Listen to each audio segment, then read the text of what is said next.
like to welcome everybody to our May 20th, 2026 Bruce Township Board of Trustees meeting. Can we get a roll call, please? Supervisor Philbrook. Here. Clerk Kraft. Here. Treasurer DeGiorgio. Here. Trustee Sakowicz. Here. Trustee Vincent. Here. I'll stand for the Pledge of Allegiance.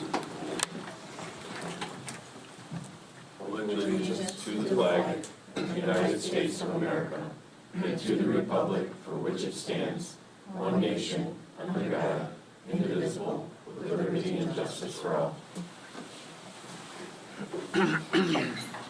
All righty. How's everybody doing? It's good to see you.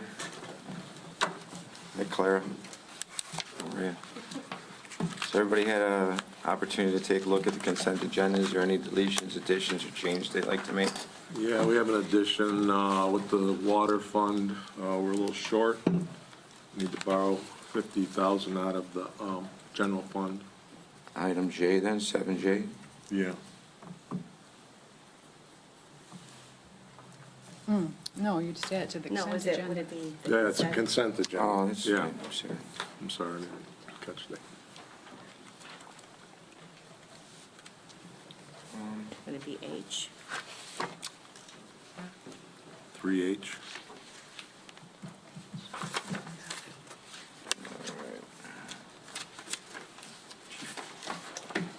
Can we talk about that for a minute? I mean, I thought we were going to change the ordinance and maybe start, We're working on it. It's just a Okay. matter of being with So- the engineers, and I don't know why it's taking them. I might as well take the time and type it up myself. We all know Well, what the we're still changes going to are. have to raise rates, so maybe we should put that on the agenda for next month. Well, we can. It's not a board action item. We can It's add it. not? Well, we don't have to make a motion. No, I'm just addressing our concern. I have one question on, for the chief. I was going to ask you earlier, but Paul's collision on 2012 Super Duty, is there a $9,000 towing bill or something? Or? It was accident on the utility, on the grass truck. But was it towing for $9,000? What was it 9,000 for though? Paul's Collision Oh, did the repair. collision, did the repair work on it. Okay. So instead of, we were advised not to turn it into the insurance company. So we paid for it. Yeah.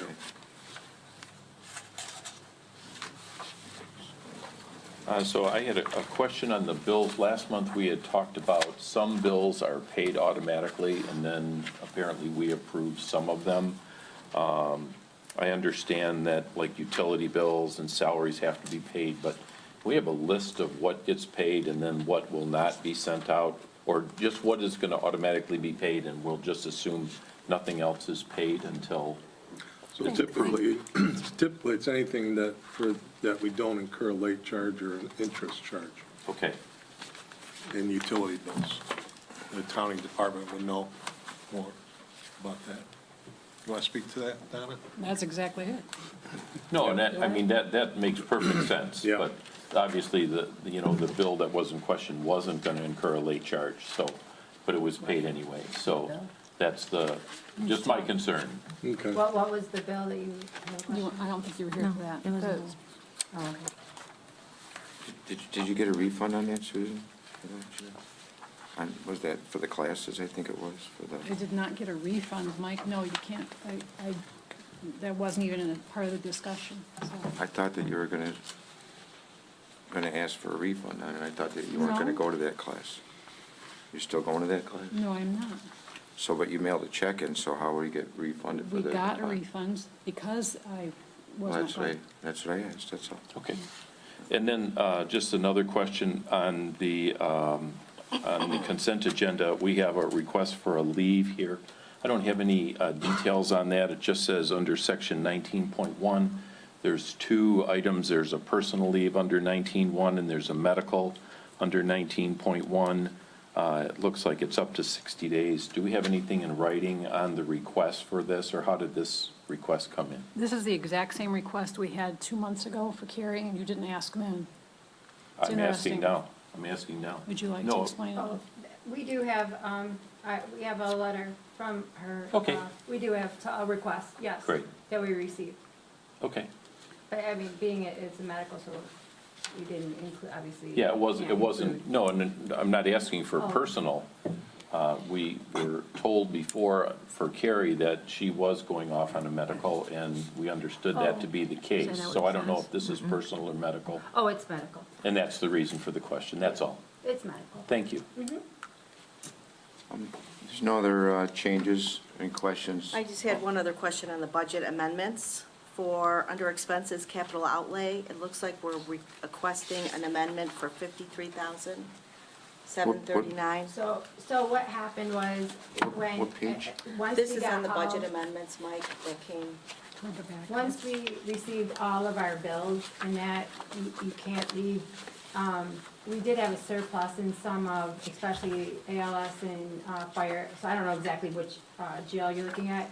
Doesn't say. Income, and so. 900, 970, is that? What was it, the beginning number, I'm sorry? 206, So- 900, 970, is that? Steve had Okay, a that's surplus Steve's. in a Okay. lot of his income, and you can't leave it as like as a surplus, you need to balance it out with your expenditures. So I had to balance out our revenue and expenditures, so I just chose a category to put some money in. I mean, Okay.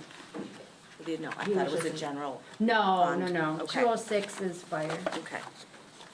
Thank you. Good, Dorothy? Yep, that's it. Make a motion to go and approve the consent agenda as amended, Support? ordered by Vincent. There's no other discussion, can we get a roll call, Roxanne, please? Sakowicz, Yes. DeGiorgio, Yes. Philbrook, Yes. Kraft, Yes. Vincent. Yes. Motion carries. We're going to move on to comments from the floor, item 4. So at this time, if there's anybody from the audience who would like to care to speak, now would be time to state your name and address, and we would appreciate if you keep your comments to a maximum of 3 minutes. My name is Ken Goyke, Commissioner for District 1, which is where we're at right here and right now. I live at 22440 32 Mile Road, Ray Township, Michigan. Wanted to give a quick update and as a county commissioner for what's going on at the county, so you know. Biggest thing that you're going to find out is there's going to be a slight increase in a millage at the county level. That's to be paid. The money is going to be at Martha T. Berry for elevators and HVAC system on that. We have a balanced budget, and I was trying, and as well as other commissioners, to see if we could get the money out through the rest of the budget, and to no success, so it passed on a vote, so that's going to be coming up. The jail, is expansion on that for the second floor and the receiving center is coming along on schedule, on time, and on budget, so that everybody's aware of that. So in a year from now, we should be getting it buttoned up pretty close. Other things that are going to be happening is we're in the discussions right now about a new health department building. A lot of repairs need to be done, and it's beyond its useful life because of footings and other issues, and mainly with the infrastructure on the structure itself, as well as HVAC wiring and stuff to be put up to code. So them are major things that are coming up on there. Also, on our countywide solid waste and recycling program, we have to meet the state guidelines according to law. So you guys already voted and passed on the land, for the dump and everything. But also, we're working diligently on the recycling, and that's probably going to be passed by us out tomorrow to hire a company to try to pull all 27 communities in and to keep the budget, within your budgets, not to do anything other than trying to utilize current companies that you're using for getting rid of your disposals and using current stuff for recycling of all matters, but trying for expansion and more so on the composting factors such as, grass, leaves, wasted food, and dead animals and stuff like that, to do that into a proper way, as well as the recycling of, metal and even concrete and things like that. So a lot more to talk about, but I'll give up with my 3 minutes on that. And I'm also here to give support on the PDR that's presentation to be come up later on. Thank you. Thank you, Mr. Goyke, appreciate it. I got one question for you. You said on the recycle, is that going to be like hazardous material recycle for? That's all going to be, Anybody? yes, Mike, that's all going to be inclusive on trying to put this plan together. We actually had a meeting this morning on it, And we were talking, because the health department had been doing that in the past, setting them up and at different locations and plus at the health department. So like stuff that's in your garage and you don't know what to do with it, so to have drop-off centers. And Ms. Kraft there told me that you guys have done it in the past as well. So that's going to be part of the program, trying to work everything into it. Once we, we already went through committee at the county, so we're probably going to pass that budget for that to be implemented, paying this company to try and draw all things into it so that we can pass this, the statute at the state level. Okay, thank you very much. Anybody else?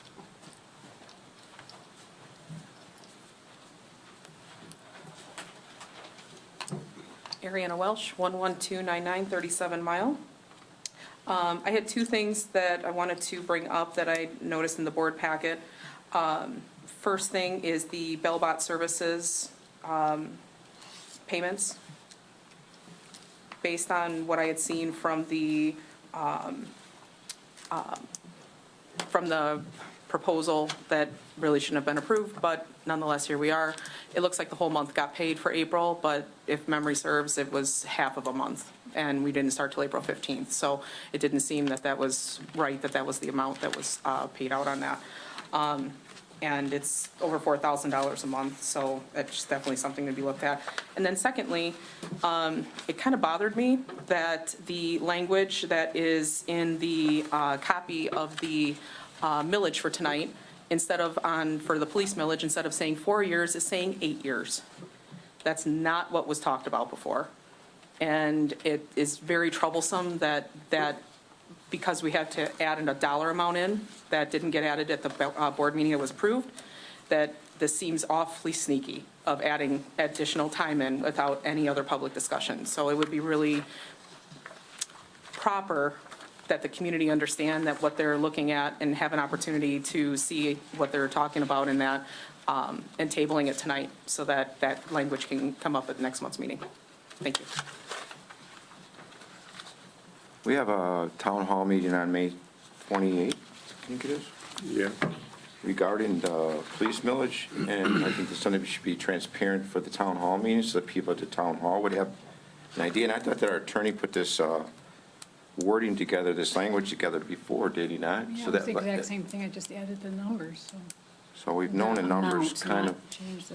all along, and the numbers don't really come from the attorney, they come from what a 2 mil generates from the treasurer's office is the one that comes up with those numbers, that the 2 mils generates 1 I think her point. question was the 4 years versus 8 years. And again, that was another recommendation by the attorney, and I thought that was all along what he had stated, that that would be his recommendation, so I don't know exactly where the 4 I'll years. go back and look, but I Yeah. didn't change anything, so I don't know.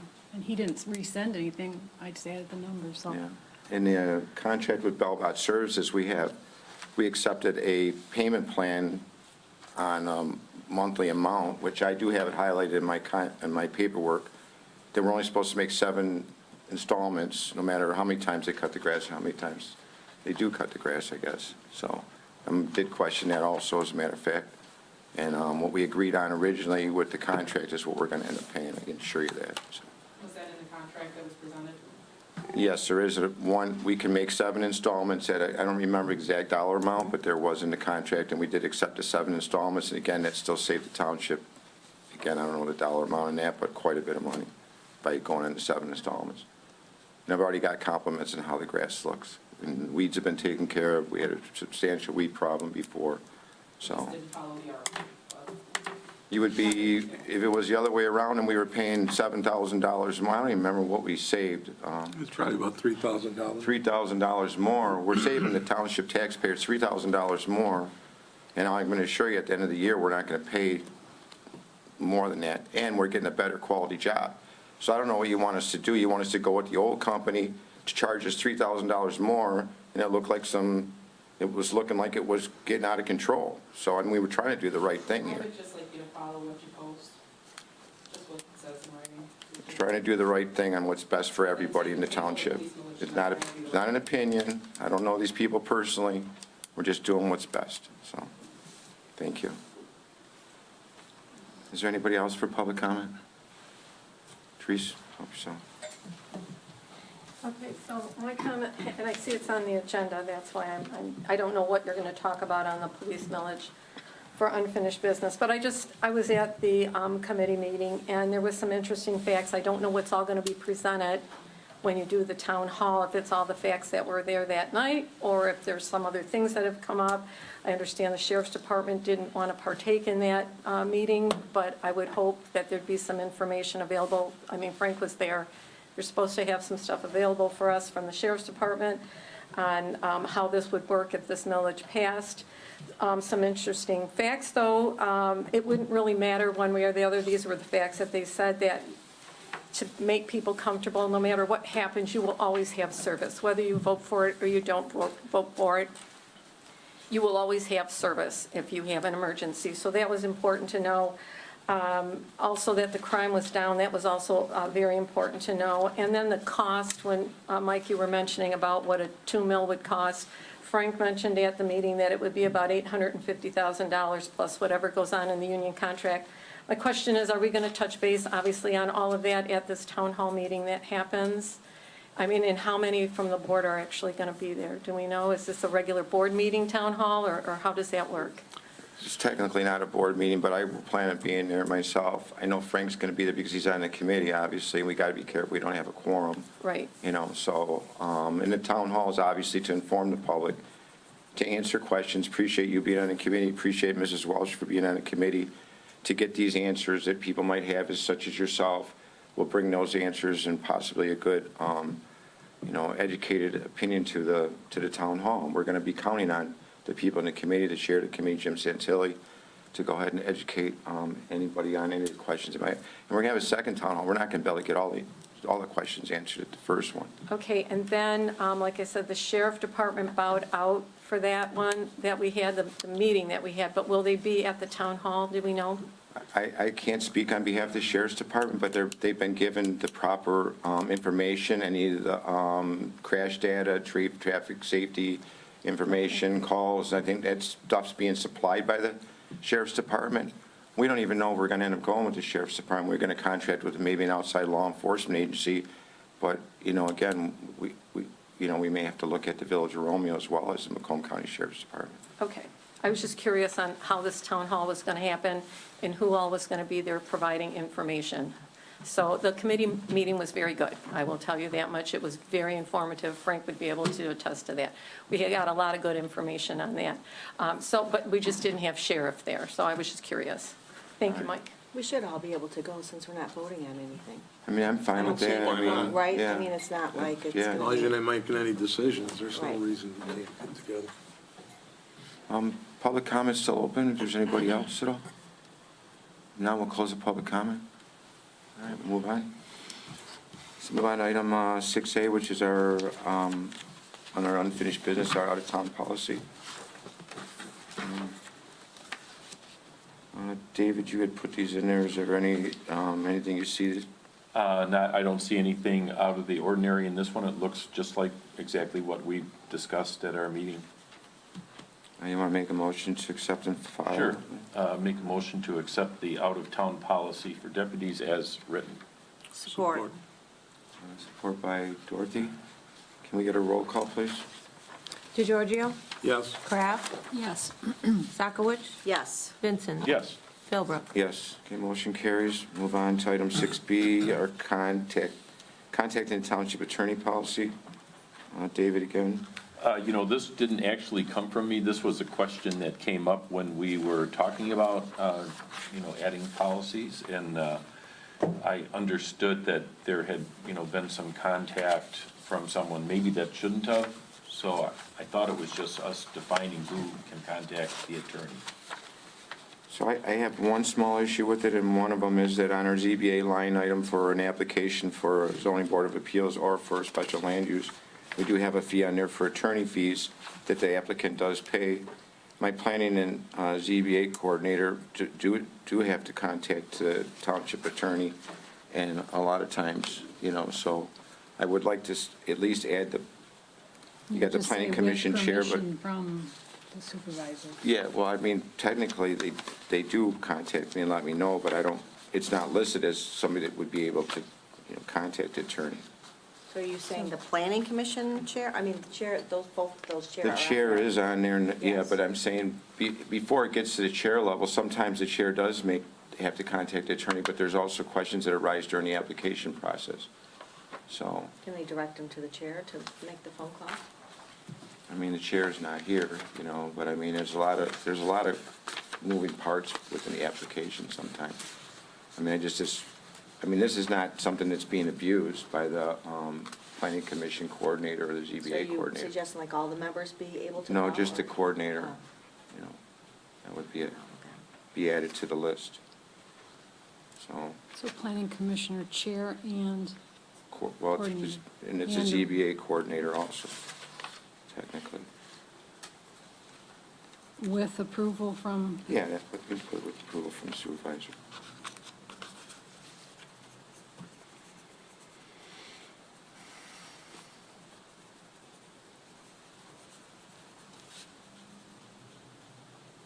Okay.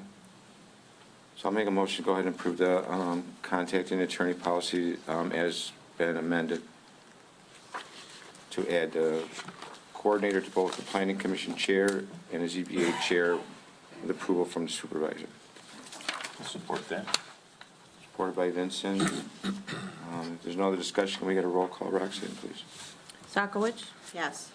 Kraft, yes, Philbrook, Yes. DeGiorgio, Yes. Vincent, Yes. Motion carries. We'll move on to item 6C under unfinished business, request for training conference and seminar policy. So the only thing I noticed that was different in here than what we had talked about, there is a line that's been stricken through. I'm not exactly sure why, unless it's it's just going to be a given. The other thing that I had is, or in the original one, that the township supervisor will have requests approved by 2 other elected officials, which in our meeting, it was communicated to me that Open. 2 would constitute quorum. If one member is requesting and 2 are approving that's like taking. the it to request board. for training. Now, I don't see it as that. If I fill out a request for training and submit it through channels and 2 other people sign it, it doesn't seem like it would be a violation of the Open Meetings Act. So we had determined at that meeting that just 1 other would be sufficient in that.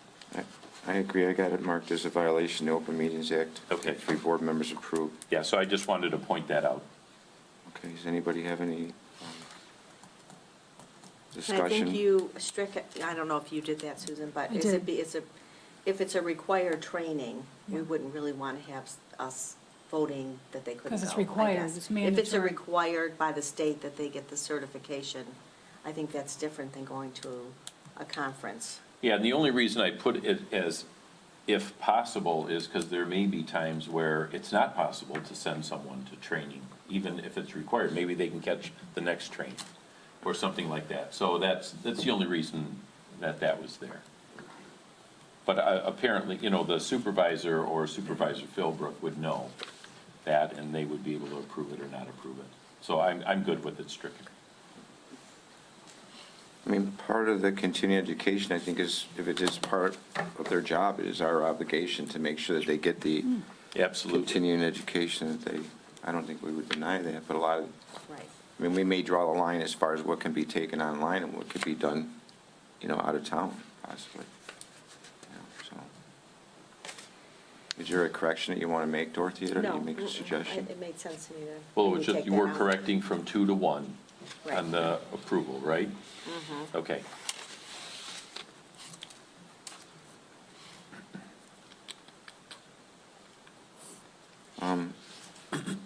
You want to make a motion to go ahead and approve as your... Sure. correct. Motion to approve the request for training, conference, and seminar policy with the adjustments that we made here tonight. I'll support that, David, thank you. There's no other discussion, can we get a roll call?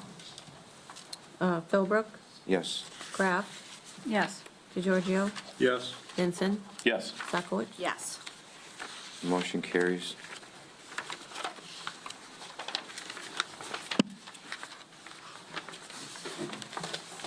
On item 6D, the BSNA and cloud. Frank, you're all about that, I think. Yeah, so as we discussed, I think it was the last board meeting, BSNA is going away from net and going to .net and going to the cloud. We have no choice. It's eventually going to happen. The longer we wait, the more expensive it's going to be. I requested for a quote, and the quote that you're seeing is good for 3 months. However, if we agree to, have them install this program, they won't be able to get to it till October. So this quote is good until October. They can hold it till then. And as you can see, the quote, to upgrade, to do the implementation is $43,500.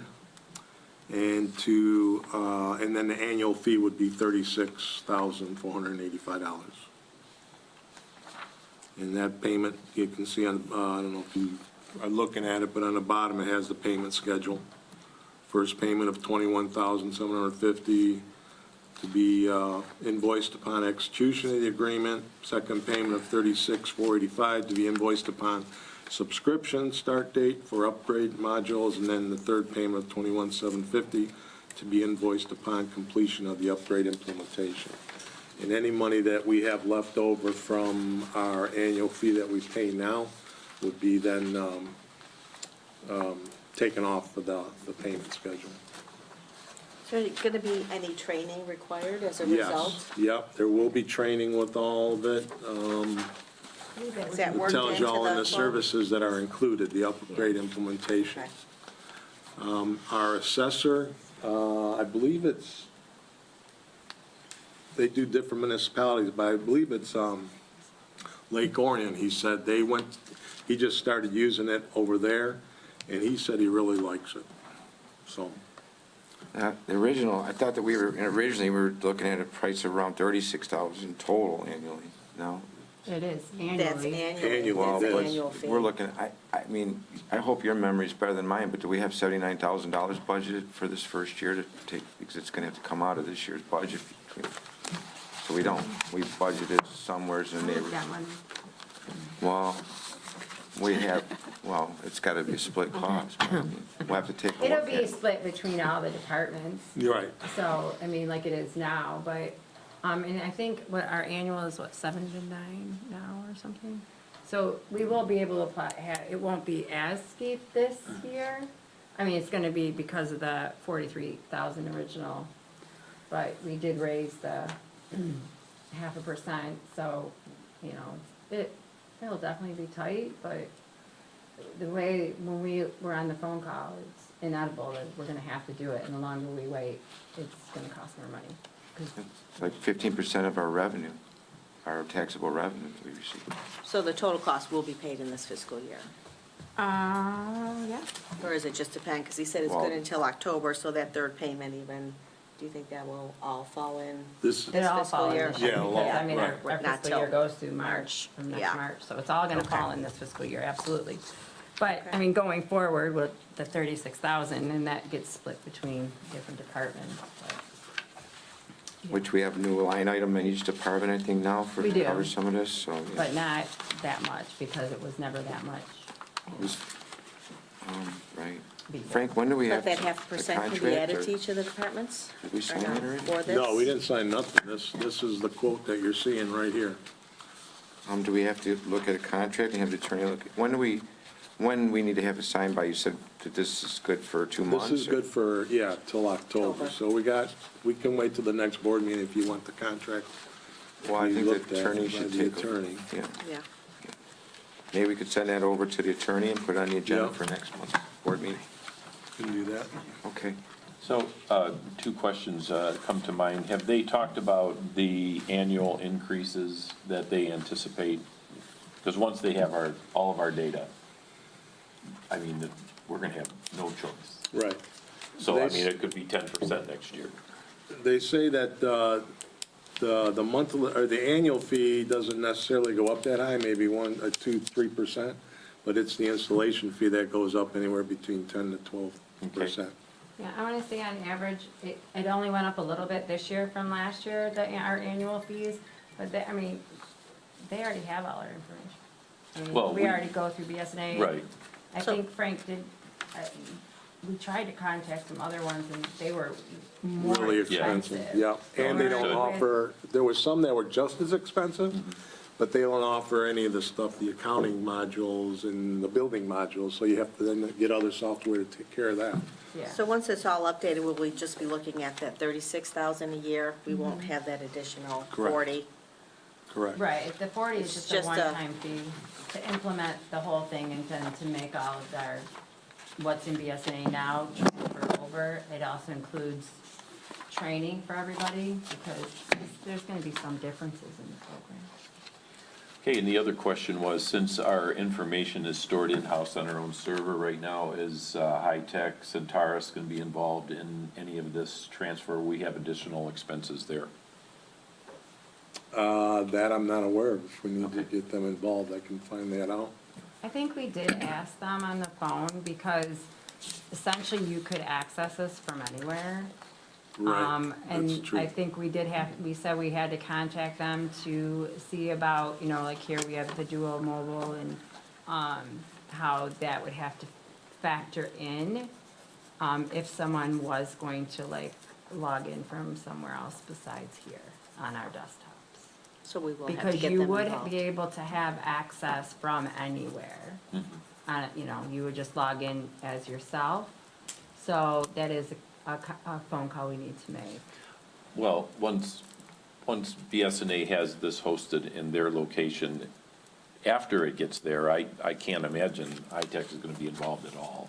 At that point, it's just getting it off of our servers onto their servers. I just wonder if there's going to be additional expense. That's all I was questioning. Yeah. We'll find out. Probably would be block hours for sure Yeah. used if they have to. Yeah. Okay, so Frank could get a copy of the contract, we get over to our attorney, Yeah. and we'll put on the agenda for next month's board meeting. Okay. Get it done as soon as possible. Okay, thanks. Thanks, Donna, for looking at that, I appreciate it. I'll move on to item 6E, a moratorium resolution ordinance 161-3.18. This is from the Planning Commission. David, are you ready to speak on it? Sure. So it was recommended to us that we add to our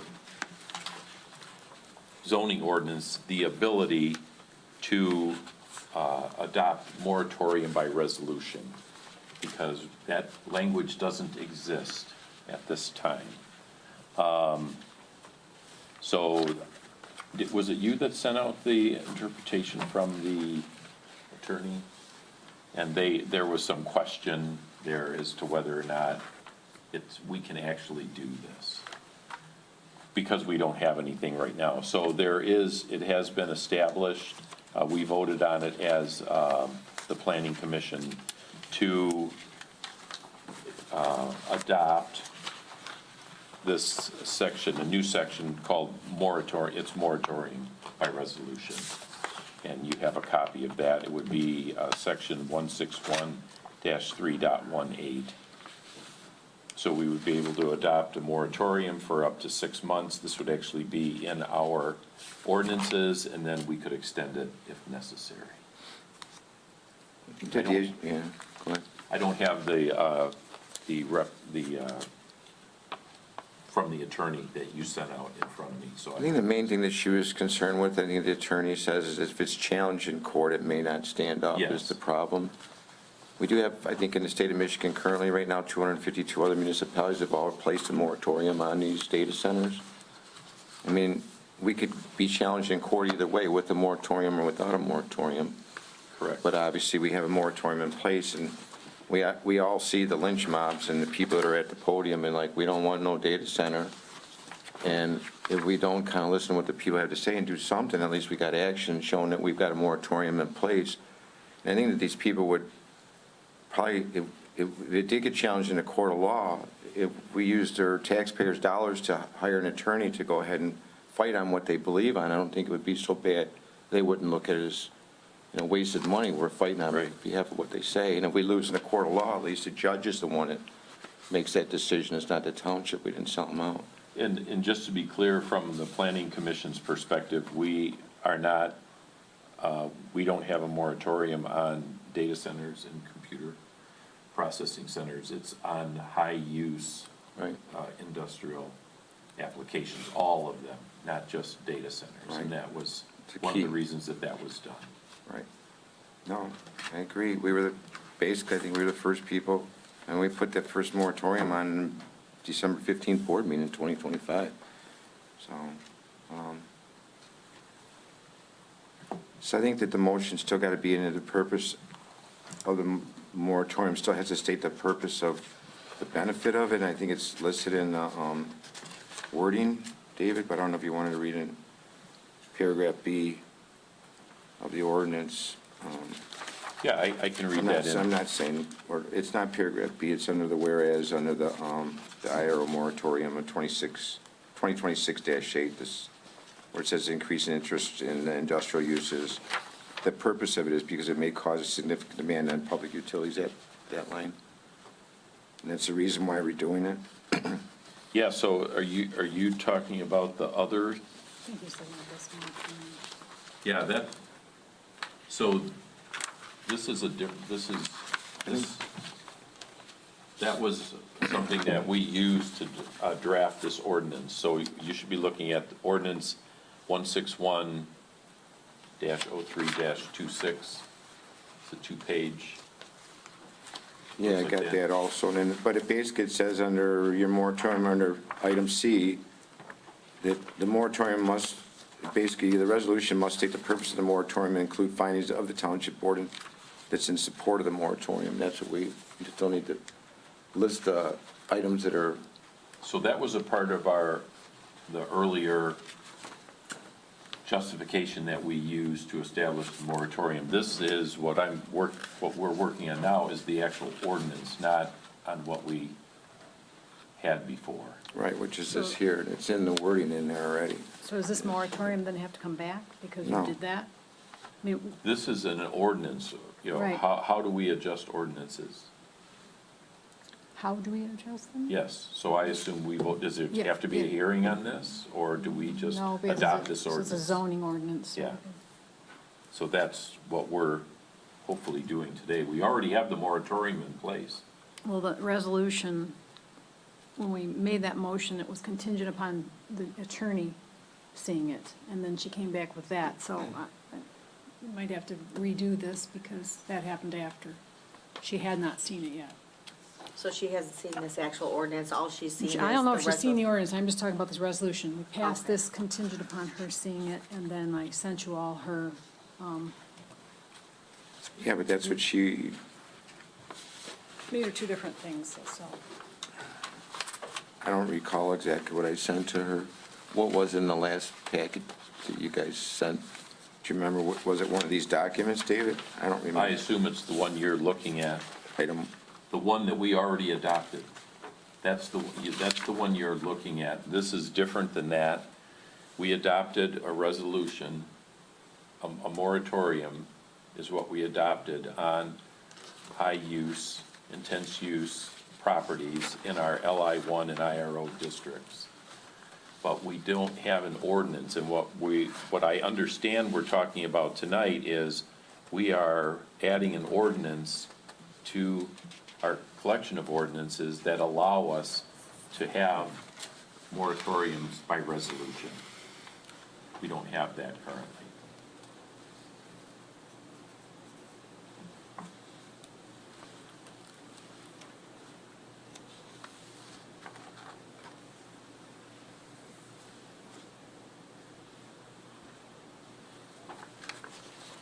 It looks like there's maybe two ordinance changes. There's Okay. a separate one that we're going to address later on, Okay. moving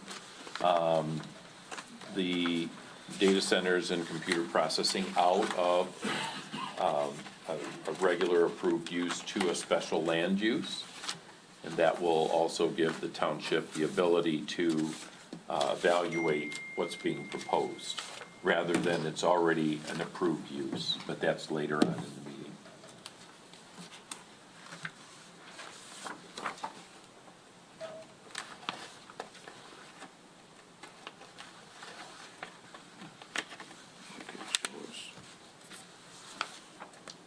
So Joe's wording that he sent is on the, taking it out of the IRO.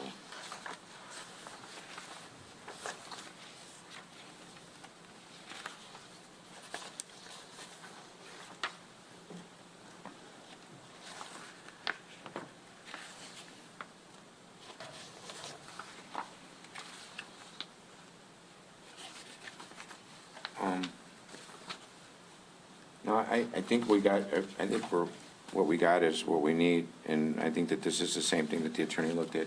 Does anybody get, or do you remember what we, in our last board packet? Was it the same? No, what I sent to her was this, just this. And that's her response I sent to you. I emailed it to everybody. I mean, I don't think that, I mean, the ordinance is drawn up by our township engineer, which kind of writes our ordinances to begin with, and they're reviewed by our attorney, I guess. Is there anything that, as far as, is there a rush to wait until next meeting on this, David, to have them look at the ordinance? I mean, they have the township attorney review the ordinance that Giffords had drawn up? We can do whatever you'd like to do. I mean, I don't know if we've made that decision before when we've had ordinances drawn up by our township engineer, that we've had the attorney review everything. I can't believe that we did, you know. I definitely want to do this right. So, This just puts the ability for us to do this in our ordinance language. Right now, we don't have it. right. So I guess I don't see the danger in putting this into our ordinance if it was found later, that, you know, that a judge found that it wasn't appropriate, that, you know, they would rule against it. But I mean, I'm fine with making a decision by vote if you want to go ahead and make a Yeah. motion to go ahead and approve it. So I would make a motion that we add new section 161-3.18 to our zoning ordinance, and the language is part of our packet and in the document titled Ordinance 161-03-26 at the top. Can you add that that's, As presented. can you add As that that's presented, yes. recommended by the township engineer? I'm not sure where this came from. This is from Giffords. Okay, as recommended by the township engineer. Support. Support by DeGiorgio. There's no other discussion. Can we get a roll call, please? Kraft, Yes. Vincent, Yes. Sockowitz, Yes. DeGiorgio, Yes. Philbrook. Yes. Okay, motion carries. Thanks, David, for you guys working on that. And there's more to come, I'm sure, right? Yes. So then this is gonna get published, and then 7 days after, Susan, yeah, Susan. I don't, Well, it's zoning, they Yeah. usually does that. I just wanna make sure that otherwise. Yeah, I'll follow up on it.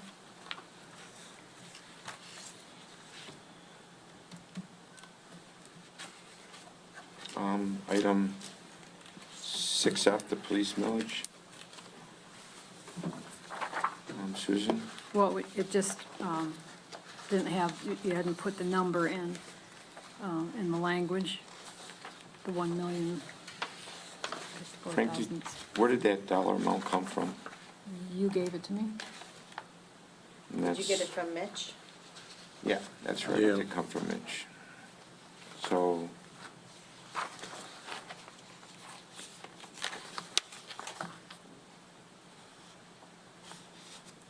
we have one correction on that. Yeah, and thank you, Dorothy, for finding that.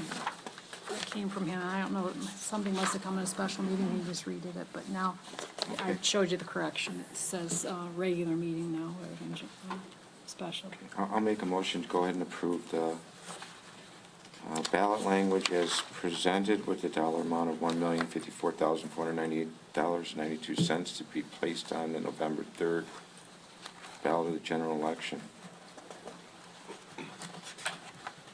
Support. Support by Vincent. Any other discussion? Well, I am concerned about the 4 versus the 8, and whether the attorney would just change that without any recommendation from the board. So- Who gave them the language. The Do you eight- have the old packet? 'Cause I'm gonna try to look it Yeah. up, because I don't believe it, but Yeah. in the 2012 you're gonna look at, see what it was worded? No, I guess we could do that as well. Well, it came It came- to us in, what, was it April? And all I changed that I know of was and I wouldn't have pulled it from the 2011, so. So it would have been part of what packet last month? Yeah, no, I think it was April. Oh, wait, this is May, so March, I think, Dorothy.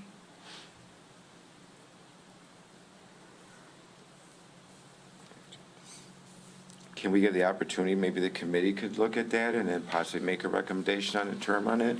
And we can make that change before? Well, this doesn't have to be to the county until, I think, August, middle of Okay, August, so so. would you guys on the committee mind taking a look at maybe the term if you guys are having some doubts? But I think 4 years would definitely be the minimum, maybe 8 years is too much, but then again, but maybe the committee could take a look at that possibly and bring that recommendation to the board. It does say 4 years. That was what was presented, yes. So that could have just been a typo on the attorney's part. They do cut and paste. Obviously it happened with special meeting versus regular meeting, so I'd rather have a discussion on that before. This is what was presented when we had the majority of the people here for that Thanks, meeting, Frank. and I would hate to Thank change you it. for- Why don't we, Yes, why don't we thank you. put it on, we can bring June? this back since Oh, yeah, there's no. June, okay. So I guess I will give it as an action item for the committee to go ahead and possibly look at that, for 4 years instead of 8.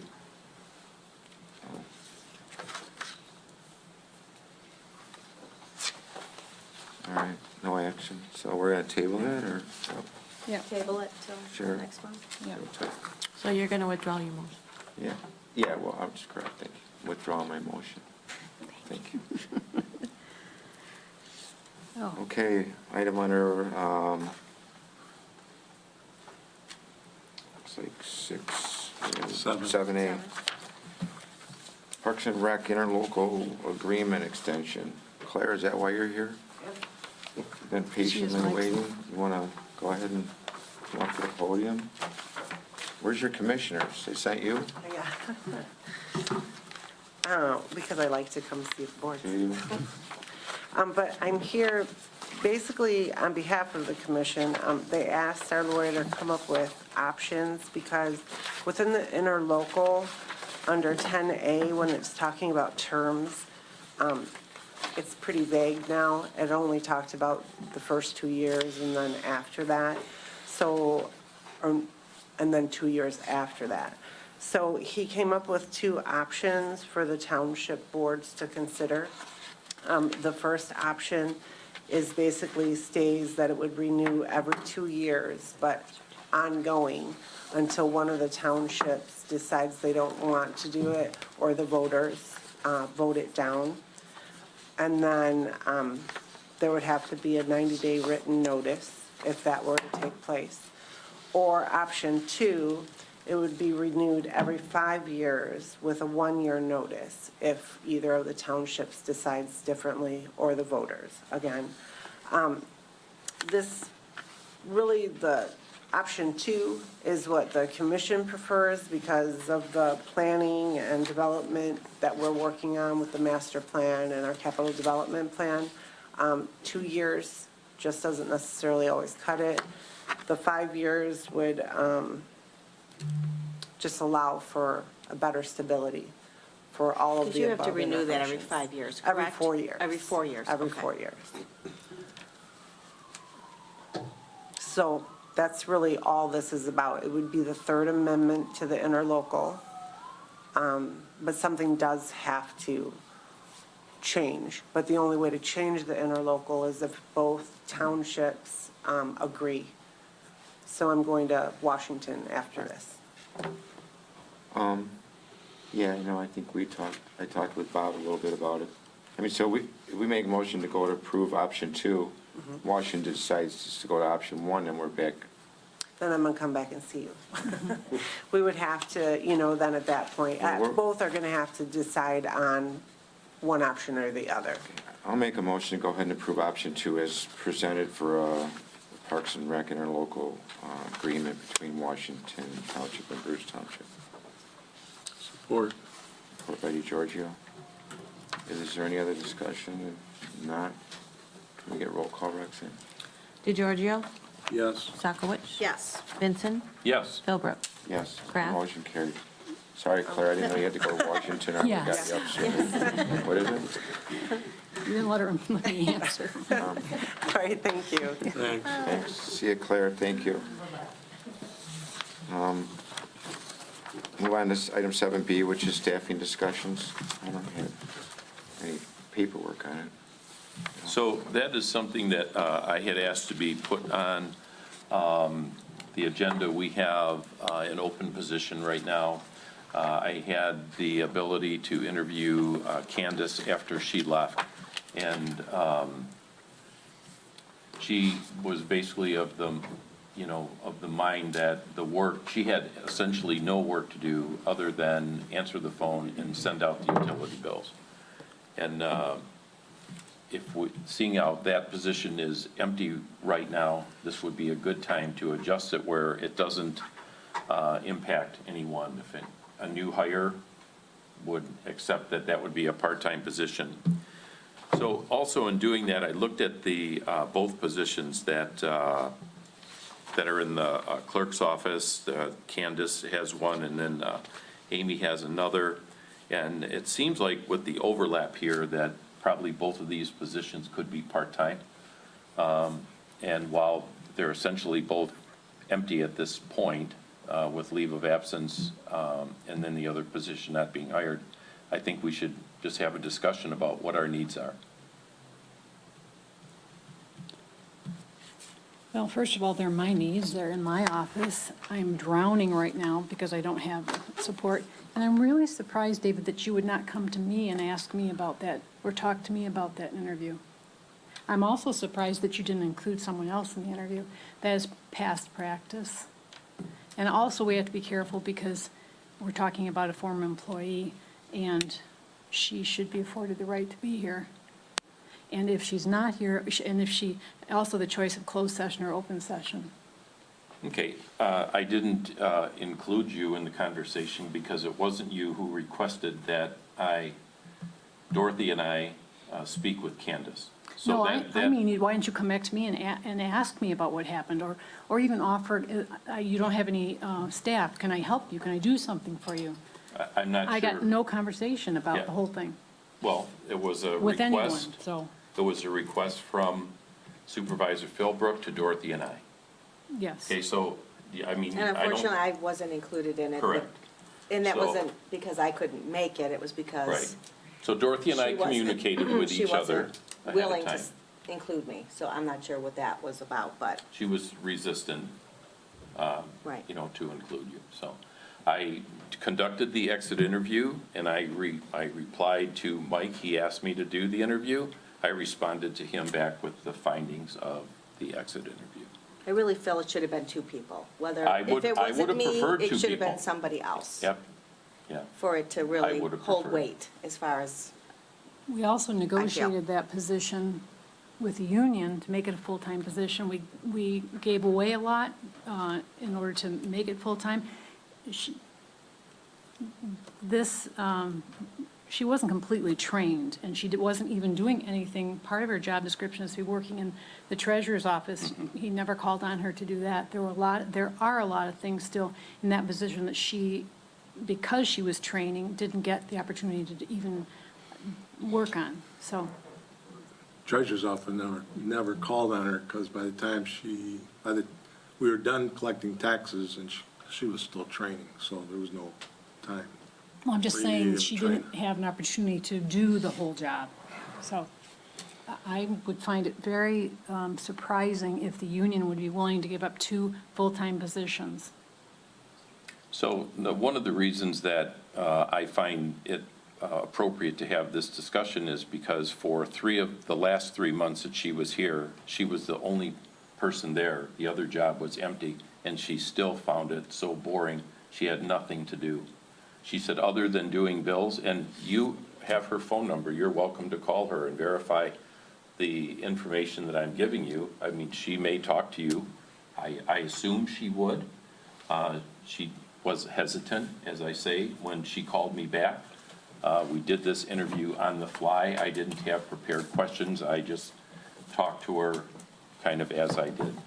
But if someone is sitting here without any support for 3 months and finds her job boring and says that there wasn't even one full-time job's worth of work there, I think we really, really need to look at.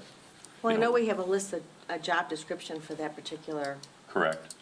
We do. And it did seem like there were several things on that job description. I mean, I don't have it in front of me, but I know she was in charge of the monthly billing, she was in charge of the mail, she's a backup for the elections. Yeah. Filing. I don't know. So, yeah, and to that end, the other position, about 70% of the job description on the other position is related to elections. And we might have 0 elections, or we might have 4 elections in a year. So if that much is oriented to elections and we don't do elections, why do we have a full-time person? David, you in don't that position? understand the election process at all. Well, I know we went to monthly billing, and that's a little bit more work, I would Yeah, imagine. that's what Talking she about said. Amy's position. She Oh, I said thought you were once a talking month. about the other position. No, You're she talking said the about- once a month that she did bills was. We're still talking about the general office position? Well, Is that how combining it's both of them. listed? It's just a discussion. I mean, Right. there's no reason we can't discuss this. I don't see a reason we can't discuss it. Well, I would say, starting with the union positions, that's something you should go on to the union first. I just don't see it even being a conversation. I would be really surprised if they'd be willing to give up those 2 positions. Well, I think Not it's to up to mention, the. I need the 2 positions, so, Well, I think she's like the 7th person that's rotated out of that job. well, It's been She 5 isn't- since I've She been. isn't the only one that said she was bored to death. Just about Well, we everyone need that's someone left who- said they didn't have enough work to do. And they couldn't stand sitting there all day long, staring at a computer, trying to look busy. I mean, and a previous employee used to run out to the mailbox every couple hours. And she was very good at looking for things to do. She found things to do. She was very organized. Because she was bored. It takes a while to understand all the aspects of this job. And there's a lot of training. She had, I think, 4 different kinds of training that she was working on, and it hadn't finished. Elections are coming up. She hadn't finished that. She has to be certified. So, Why had she not finished it? It wasn't available, or she didn't oh, have it make was the time for it? available. I'm not going to go in, I'm not going to, she I'm was a just wondering. lovely woman, and the residents responded well to her, so I will just leave it at that. What other jobs? You mentioned that there was jobs that she was still in training, and there was jobs that she hadn't done yet. Well, for one thing, all the election stuff. Why are we having this discussion? The first place to go with this is the union. Well, There- I believe it's the township's ability, and they have the right to determine their staffing needs. I think, I can't imagine that's not the case. So maybe we should talk about how this morning, the entire building was dark when a resident came in and nobody was at their desk. And here you are, we were all here in my office. I don't work in this office. Did you expect me to be here? I mean, this isn't an What attack I- on you, Susan. Oh, This is a clearly. discussion about what our staffing needs are. The township can, These are my staffing needs, though, David, and you don't know what it takes. For example, you asked me about election workers and whether our election workers can work at early voting. Yes, they can, but then I got thinking about that. What you're saying is, can they stand in for Amy? They cannot. Amy and I are certified. We have to go through all the training and the certification from the state. We have to be able to access the state website. So you are undermining. I'm not undermining anything. Yeah. I'm just asking questions. I mean, I got to David's point, I think is the elections are a busier time, and I think that would entitle more work, but I have to agree that there were some times when Candace has mentioned that she just Mike, bored there out are of her times scope. when everybody is standing around talking. I mean, that is commonplace. Things are seasonal. Well, I mean, there's something to be said about one full-time employee's been gone for 9 weeks now, And I've been doing her job. and then the other one's been gone now. This is the Roxanne's been third. doing Right, I understand that. elections and billing, and her job. I think we need to look at it further.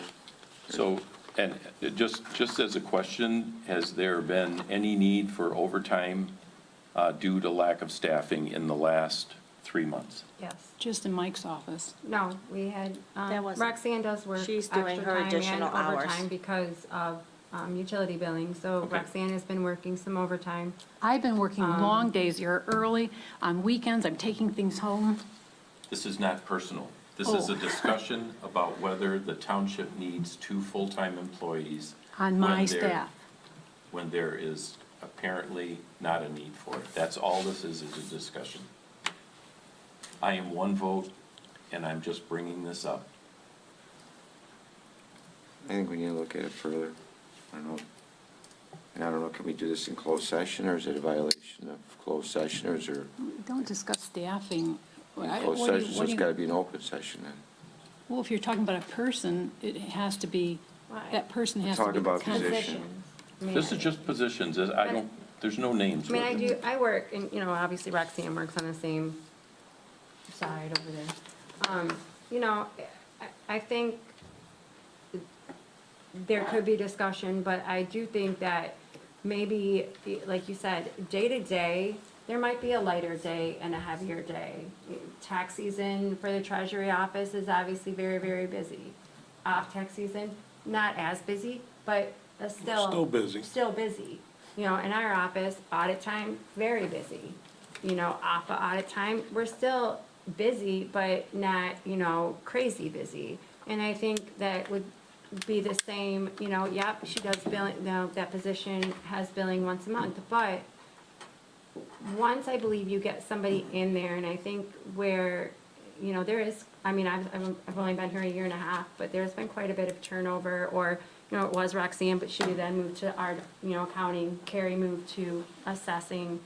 But I do see, just in my observing, that, Roxanne was there for quite some time, and I still see, even when Candace and/or Carrie, she was still doing a lot of that work because they're still learning. I think when somebody is fully trained in that position, it would warrant, a little bit more time than I think you think maybe it is, just seeing it from my perspective on a day-to-day. Because if someone does have a question for utility billing, that person should be fully capable of answering it. Look, if we need a report pulled for something, or Mike needs a report pulled for water, sewer, then that person should know how to do it. So I do see, that they could be busier. Yes. Could there be work to be done? I know that in our department, we're trying to really streamline some of the things. We're trying to fix some of the filing. That is something that position should be doing in our main, in the vault area. Why it wasn't being done, I can't attest to why she wasn't doing some of those things. Or maybe she was starting to, I don't know. But there is things, helping Franklin them. But again, it's all part of once they all get trained, I could see it being maybe not part-time, a little bit more than that. Or, what are you just saying for part-time? 16 hours, 20 hours, 24 hours? I guess you would have to define it by that. How many hours do you think that it would take? I'll give you an example. I was told, and I'm not saying that, I was told I'd be here maybe 8 hours a week. I can tell you right now, I have never worked 8 hours a week in this place. I have been here a minimum of 18 plus a week. So, and, Well, You yeah, know, that's so all it's- right, because that's what the other one was doing, about 24 a week. right. But, I see, when you look at it from a different perspective, maybe, or we sit down and we really finite this and this. And I think it does start at the township need, but I think the union you're gonna have an obstacle there, because they're not gonna be willing to give up positions outside of their membership. That's why you have a union, is to protect its members. And that's giving up two Yeah, but it's not members. the township's position to just keep throwing away money, especially Well, with healthcare costs and absolutely. insurance costs. Right. We gotta take efficiencies, and we need to utilize our employees in a proper way. But right So now, so they're having getting them into- come in late and stay when there are no residents here, or having them come in late and then we have to pay them Overtime? There's a reason for that. You But- can make that, you can use that for your own justification, but I have to side with David a little bit. We got 2 full-time employees we're paying all the benefits to. One of them hasn't been through, I'm going on, this is 2.5 months we haven't had an employee here at all. Mike, you Well, that's a can't use her as medical- an I example. I'm mean, not that's mentioning any names, but then we had another person who was here, our full-time, they said that there's not enough work to go around for one person at the time. I know it's not an Because election. she wasn't elections are doing coming the up, but work. it's all David's trying to do is just to be, aware of what's kind of. I think we should be wise with the money that we're Oh, spending. I mean, I can easily see that we can save $80,000 a year, maybe 100. And I think that is worth looking at. I think we have to, Right, that's what I'm saying, but you look at that job and say, okay, we're gonna assign this many hours and that, but it is currently a union, both of those are current union positions. So there is some, you have to go to the union. Right. 100% to find out if they're willing to give those positions up, too. I'd like to take another look at the job descriptions. in looking at the contract, it specifies that we have certain job pay scales, but it does not specify how many people are in each office or in each position. We created this job, though, worked with the union, gave up a lot What did to you the give up? union. You said that We twice already. added, What'd you we give up? added to, I don't know how to phrase that, we added to Dana's job, gave her steps in order to, A we made lot of all work. kinds of concessions for that. You know that. What? So we know a lot of work went up from your office over to Dana when she went full-time. That is so not true. Did the ordinances not go over there? No, Dorothy, they have all, planning has always done zoning ordinances. Mike, you go, It you just do this happened to every be that the time. clerk was doing planning at the time, and that's why I think it's getting associated with. Well, let's look at the job description, because I just think that it's something that we need to look at. And if we need to talk to the union, I guess we need to. I'm not sure that has to happen, but it's just a discussion. I don't see why we can't have a discussion. It feels like you 3 have already talked about it and are working on something, so, and I don't plan to hire, by the way, We haven't talked to anybody, Susan. It's been very obvious. I do not plan to that the hire any staff- family members either, so that we can just, This is not nepotism. personal. This is not personal, it's about township funds and township money. If you look at the building, every department has 1.5 people that are working in it, except yours that has 2, and mine that only has 1. But the person So in that my one- office is assigned to you, so that gives, When did she get assigned? Just recently? when we hired Right, her. when we hired her, right. For that But we didn't reason. utilize her because she was still under training, and we were being understanding about that. By the time taxes were over with, by the time we could have started training her.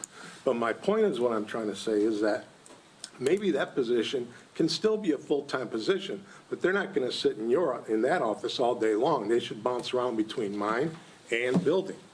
Well, the problem with that is this person is the receptionist, answers the phones and. The phones, basically- anybody can answer a phone.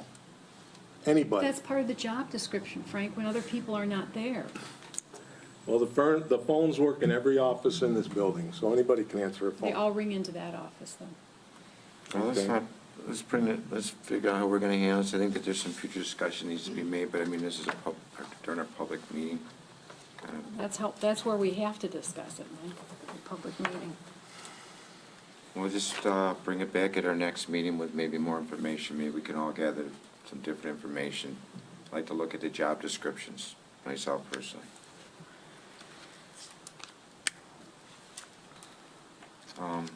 Okay. We're gonna move on. Item 7C, which is our Falkert PDR purchase. We got representatives here.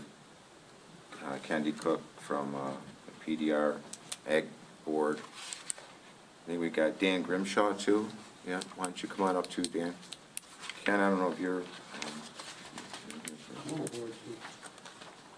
First, want to thank the PDR and appreciate Mr. Falker finally got approved on his PDR application, which is a good thing.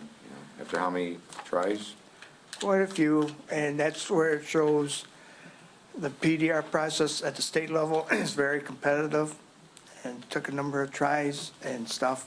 And on April 15th, the Agricultural Preservation Fund Board awarded a grant to Mark Falker's application.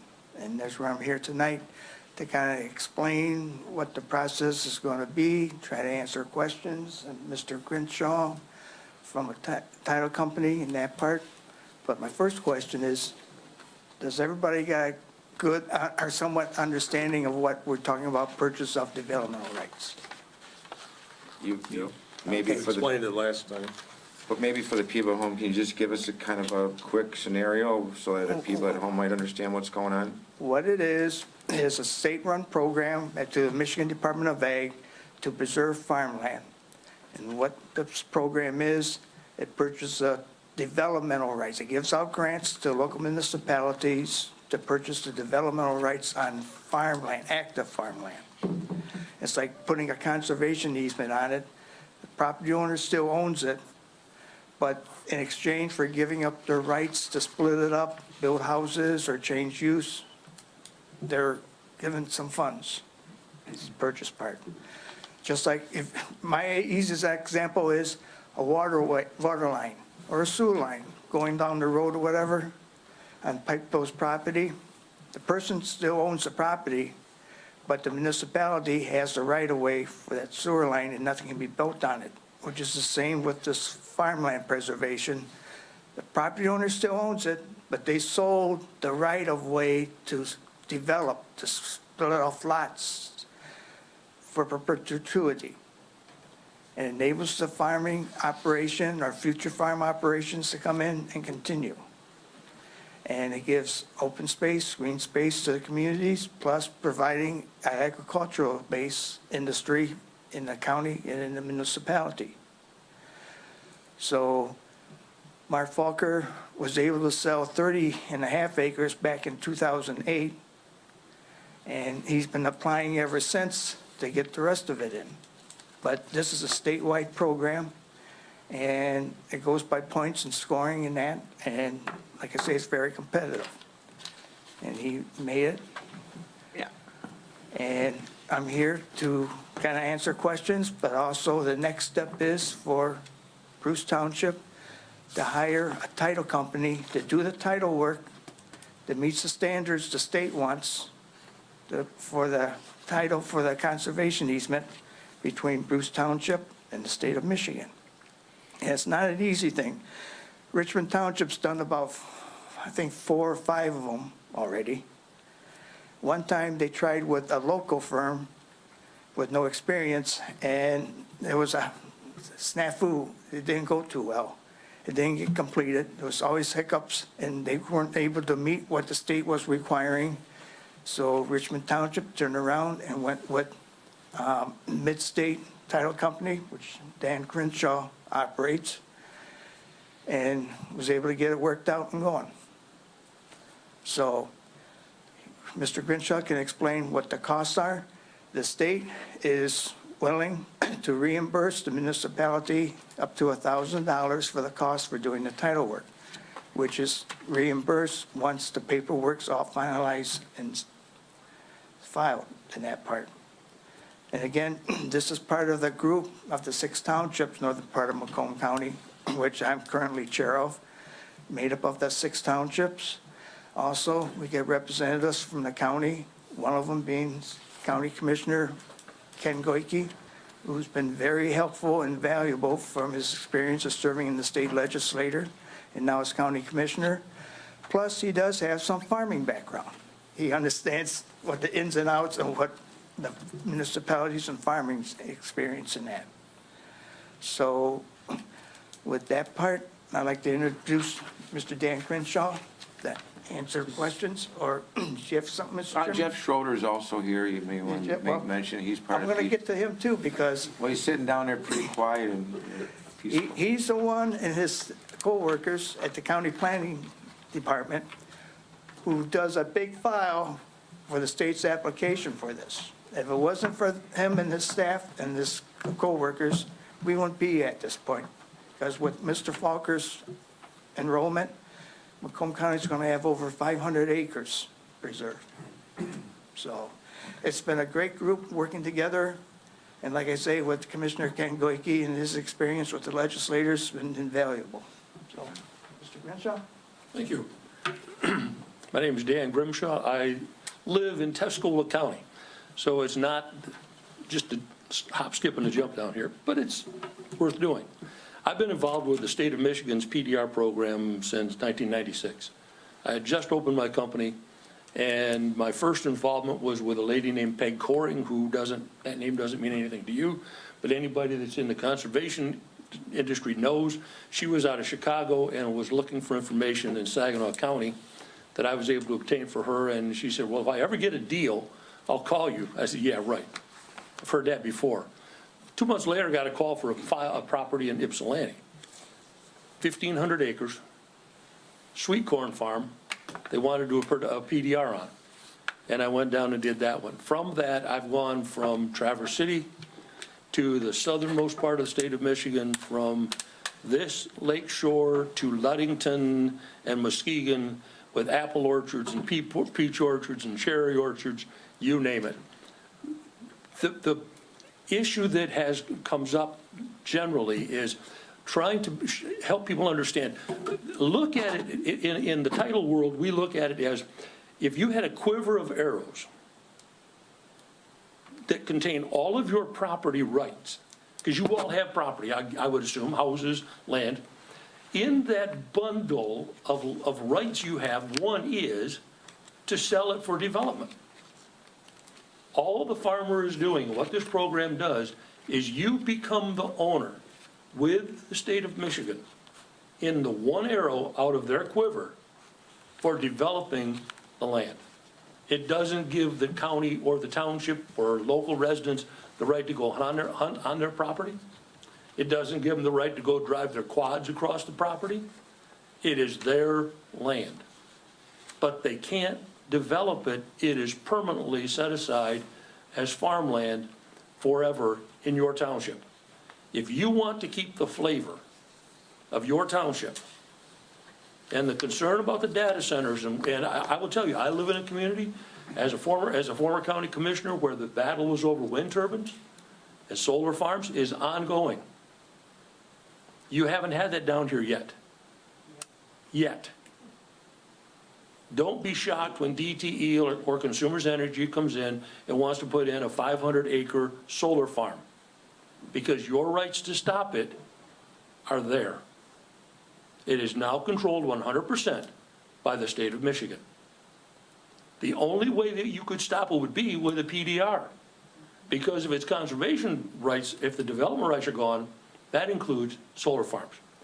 But from the standpoint of the community, if you want to preserve farmland, it really is a good benefit to everybody.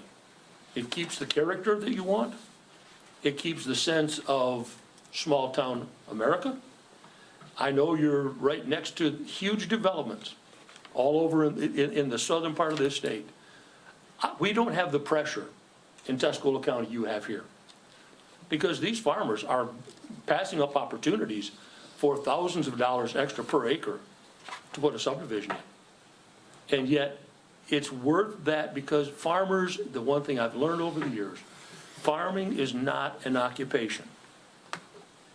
Farming is a lifestyle.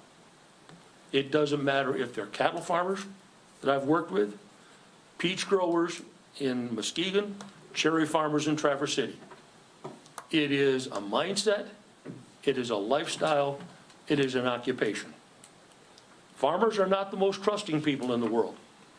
I will tell you that. And we've run into problems over the years with that. One of them, I'll give you an example. We did a development purchase up in Traverse City on Bower Harbor. If you are familiar with Mission Point Peninsula, we did 180 acres of cherry orchard down on Bower Harbor that comes right down to the water. And the guy kept out 15 acres for development. Well, when we did the closing, and I handed him a check for, and it's public information, I handed him a check for $750,000.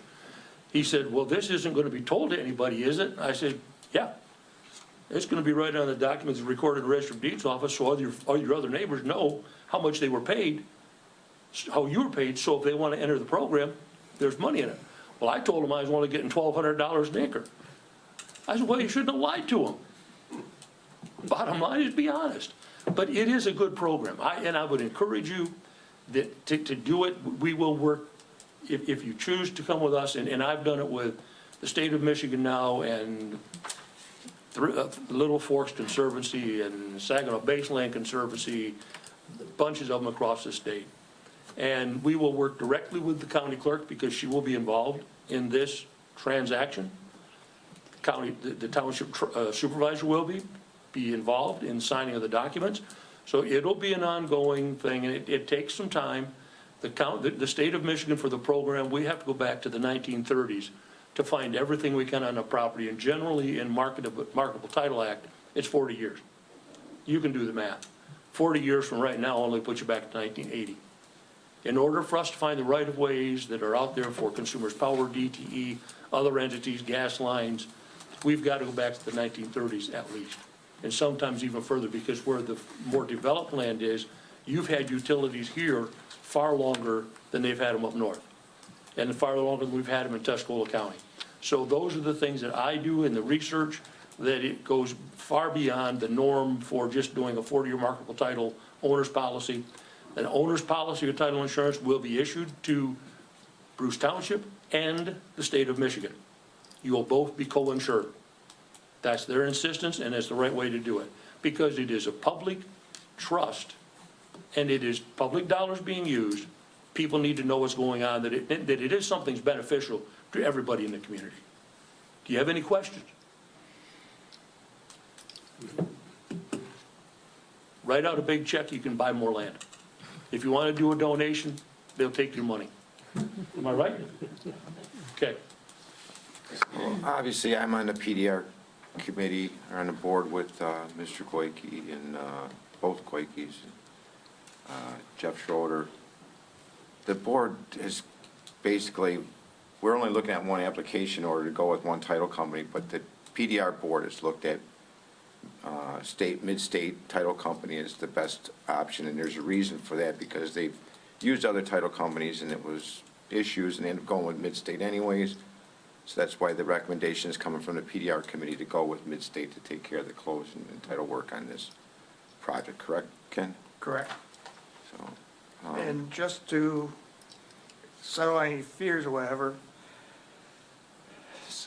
Richmond Township Clerk Kathy LaFontaine is willing and offering to help anyways, because this is something I think your clerk's going to be new at, to help along the way, because there's going to be county, state, and local staff people willing to help in that. So it's not like you're going in blind.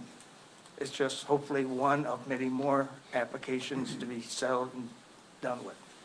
So we'll be here, and like Dan says, helping along the way and explaining things. It's just from past experiences, Mid-State's been the best, like Dan was saying, across the state and dealing with other things, and got the experience to make this process go smoothly with no hiccups. So we're just looking to okay. see I'm gonna if make a you'd be willing to motion. hire them. I'm ready to make a motion on it, Ken. I'll make a motion to go ahead and approve to have Mid-State do the title work and the closing, correct? On the Falker family farm. Support? Support by DeGiorgio. Do we need to put an address in there by any chance? The location? My address is office, 117 South Main. No, I'm talking about the Falker farm, the actual piece of property. You got that memorized, Ken? I want to say 35770 McKay. Yeah, he's definitely on There McKay. you go, Jeff. Yeah, we can go with McKay, I guess. Falker Family Farm located at 35? No, it can't be 35. It's At the It's McKay, gonna be, McKay, on the corner of McKay Road and 34 Mile. Yeah, Okay. that's close enough. All right. Southeast. Second by DeGiorgio. Is there any other discussion? If not, can we get a roll call, Roxanne, please? Kraft, Yes. DeGiorgio, Yes. Philbrook, Yes. Vincent, Yes. Sakowicz. yes. The motion carries. Ken, thanks for coming out. Mr. Schroeder, it was nice talking with you. Mr. Goike, thank you.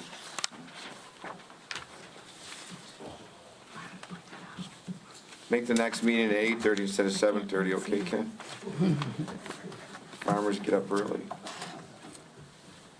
Okay, move on to item 7D, which is our 2026 limestone program. So got 3 miles of limestone that I submitted to the county. The county rejected 2 of the roads. I had Taft Road, Fisher, from Fisher west to DeQuinder Road, which was 2 miles. They rejected it because it's too rolling for them to get the semis down. These roads that I've been requesting lately are the roads that really seriously needed, have not got much limestone, and we have issues with every year. One of them this year we had problems with was McHale Road.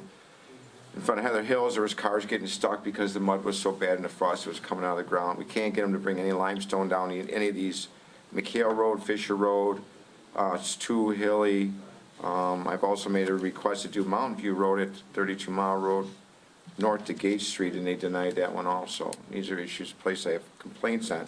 The reason what they said there is it's a residential street, and it would be, the crown in the road would be hard for the residents to enter and exit their driveways, which they do Gold Road, and there's more curb cuts on Gold Road than there is on Mountain View, so it doesn't make any sense.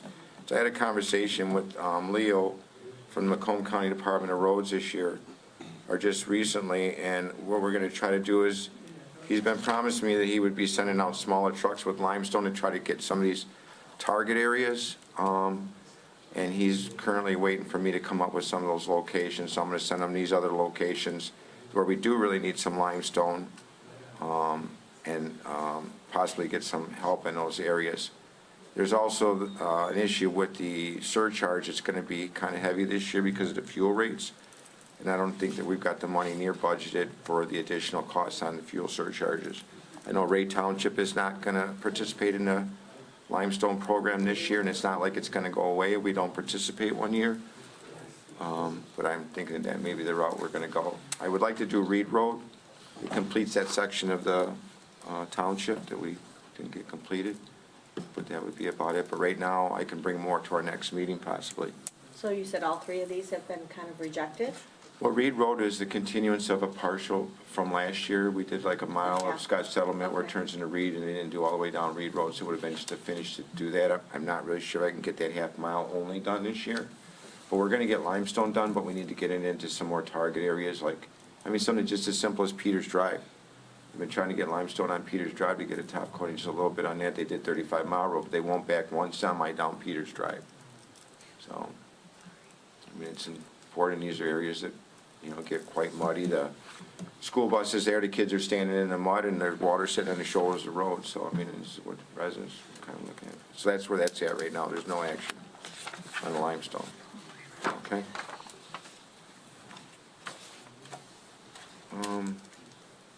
Item 7E would be to set the public hearing for the Cedar View SAD Resolution 2A. Susan, do you have a motion ready for that? Make a motion to set the public hearing for the Cedar View SAD Resolution 2A for June 9th, 2026 at 6 PM. I second that. If there's any discussion? If not, can we get a roll call, Roxanne, please? Benson? Yes. Philbrook? Yes. DeGiorgio? Yes. Kraft? Yes. Sekowitz? Yes. Okay, motion carries. Move on to item 6E, or 6F, the data processing and computer center permitted use. David? So I had mentioned this a little bit earlier. This is a change in our ordinance to move data centers and electronic data processing equipment from the list of approved to a special land use. That's essentially all that it does. I support that. Is that a motion, or is that, you didn't make a motion yet? No, I make a motion to approve this as written and in our packet. Support. Support by DeGiorgio. And it's basically listed in our IRO under item 5 for permitted uses, and anything listed in IRO is also permitted in our LI. And I agree with what David and the Planning Commission has done. Let's remove it and put it into a special land use. That way we have the opportunity to put conditions on it, which is the right thing to do. So we got a motion and a second. If there's no other discussion, can we get a roll call, please? Sekowitz? Yes. DeGiorgio? Yes. Benson? Yes. Kraft? Yes. Philbrook. Yes. Okay, thanks, David. Thanks to everybody on the PC again. Item 7G is the Planning Commission reappointments. We had 2 expirations at the end of June. Andrew Hale expires on 6/30/26. Anne Marie Boyce expires on 6/30/26 also. I'll make a motion to approve, to reappoint them for a 3-year term, for both of them to expire on 6/30/29. That would be Andrew Hale and Anne Marie Boyce. Support? Support by DeGiorgio. If there's no other discussion, can we get a roll call, please? Philbrook. Yes. Kraft. Yes. Sakowicz. Yes. Vincent. Yes. DeGiorgio. Yes. Motion carries. Item 7H is the 5G discussion. David, you want to? So this has been on our agenda every meeting since I was on the Planning Commission. Apparently, at one time, this board enacted a moratorium on 5G. Basically. Previous board, I think. Oh, previous board, yeah. Yeah, right. You're probably right. So it's been a long, long time. It's an item on our agenda every month. We don't do anything with it. Basically, Joe said that 5G is governed by other legal entities, and we really don't have any say in what goes on, and it's all been basically developed out, and there's really no reason to maintain this moratorium, was Joe's position. We can add it back on if necessary if things start. Correct. I don't remember what the length of having something on unfinished business. I don't know. I don't think, it's not very long, I don't think, right, without any action. Yeah, it's been a lot, I mean, we just carry it on till the next meeting. So this was put on by the board. So that was our previous administration, so it would be up to this board to go ahead and make the motion to have it removed until deemed necessary to place it back on as an ongoing item. So I will make a motion to remove the current moratorium regarding the 5G that was put in place by a previous administration due to lack of effects. Support? Support by Vincent. If there's no other discussion, can we get a roll call, please? Sakowicz. Yes. Vincent. Yes. Kraft. Yes. Philbrook. Yes. DeGiorgio. Yes. The motion carries. Thanks again, David. Item 7I, which are fireworks display application.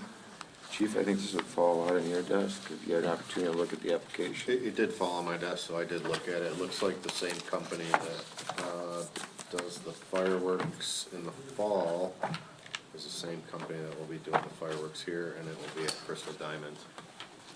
So I don't know if you guys have any other, I signed off on it, but I don't know if there are township ordinances on some of this. We will have apparatus there, no different than we do for the other fireworks. We'll have crews on hand, and I'm assuming they're doing it in the same location as Parks and Rec. Parks and Recs. Yeah. So I did sign off on it. Making a motion for the board to approve the fireworks display application. Support.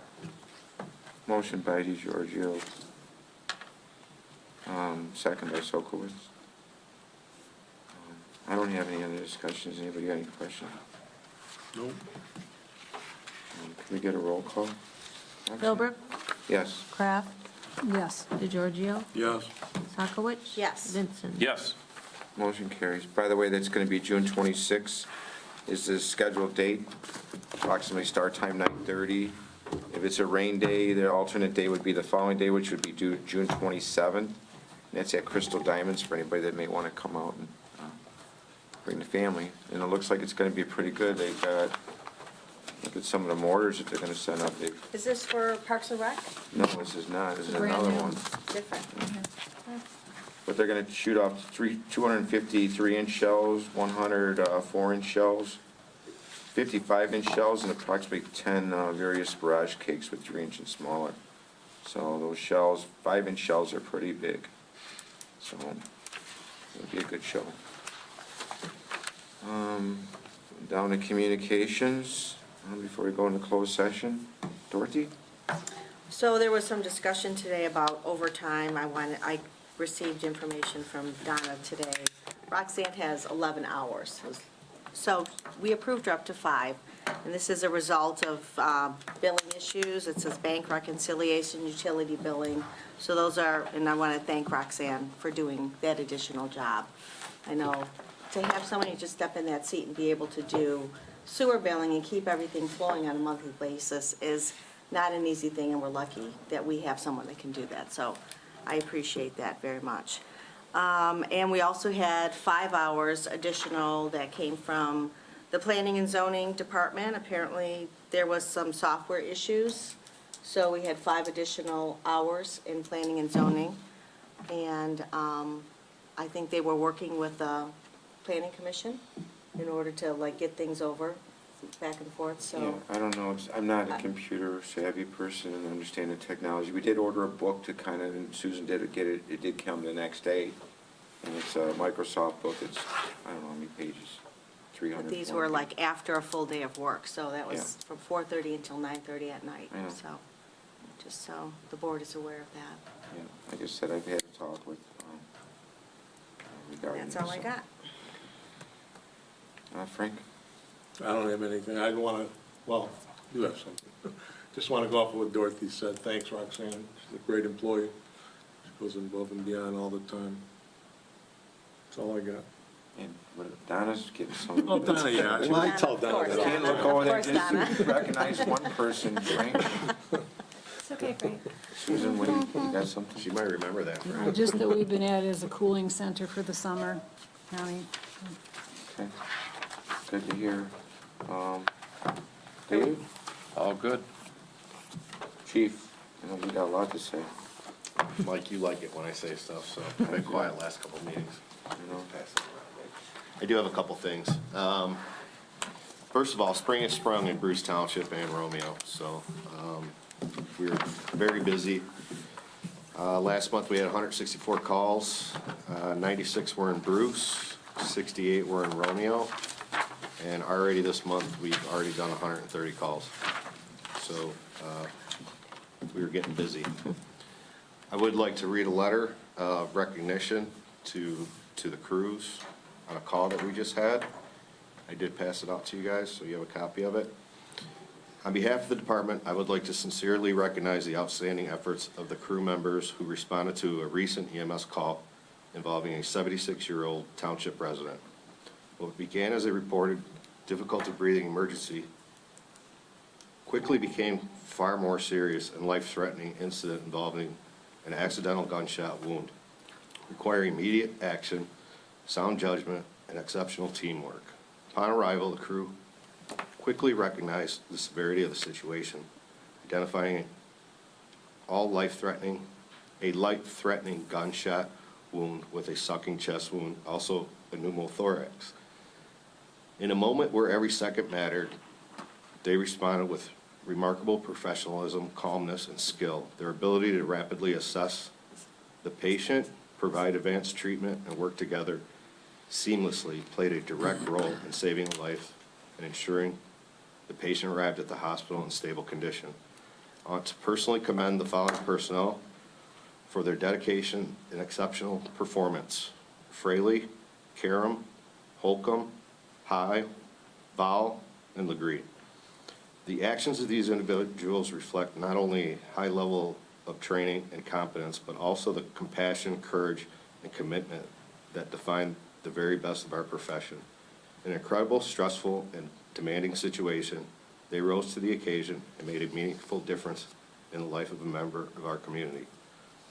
Please accept my sincere thanks for your service, professionalism, and committed care for those who rely on us. Your efforts brought great credit to yourselves and the department, and they are seriously appreciated.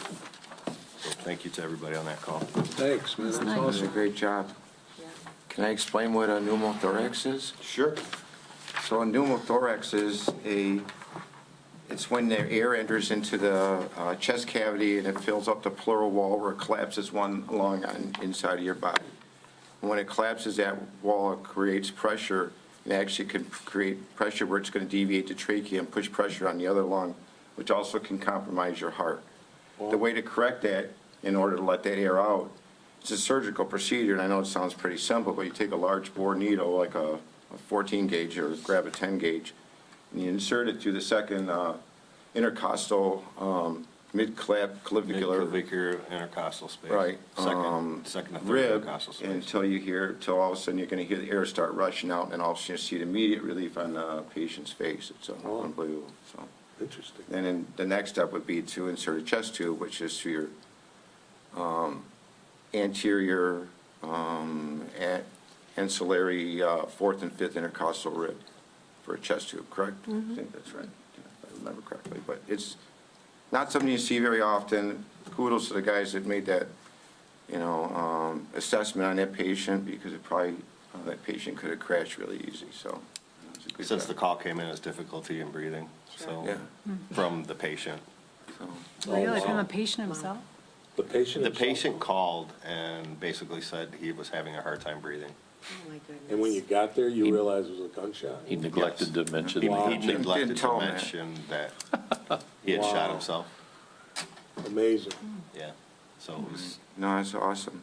one of those And calls that you don't see very often, and everybody involved did an exceptional job. And I just Wow. wanted to put that out there and commend everybody for it. That's awesome. Yeah, great job. And have a great Memorial weekend. Thank you. Be You too. safe. They had another good one too, that they did a good reversal on severe tachycardic patient, where they ended up shocking the patient, brought the. We did. We've had a couple. We've been, like I said, extremely busy. If you don't mention the name on that one, I think wasn't Alfonsi involved in that, so. Alfonsi was involved. Good job, in that. Alfonsi. I So know was you're Karam. watching, so. They had a cardio for a patient, yes. Okay, thanks, Chief. As far as me, got the Memorial Day Parade at the Village Park starting at 10 o'clock on Monday. Parade goes to the cemetery, and they'll have a ceremony there. Want to thank the police committee, Sergeant Doberstein, who's on the committee, appreciate it. Therese, Ariana left already, and then we got Frank and Chief Nakis on there and a bunch of other members. Looking for great results and some good information you bring to the table. Our first meeting is coming up, our public hearing, our town hall, I guess you should say, so thanks for all you guys are doing. 32 Mile Road, M53, I'm sure the sergeant could mention it, we got that detour down there. Got a lot of road rages starting to go on now. Cars are going down in the shoulders to try to get around the barricades. There's nobody working there, nobody seems to understand what's happening. Washington Township's trying to bore a casing under the road, they're trying to get a sewer interceptor to go from the east side, or the west side of M53 to the west side, or east side of M53.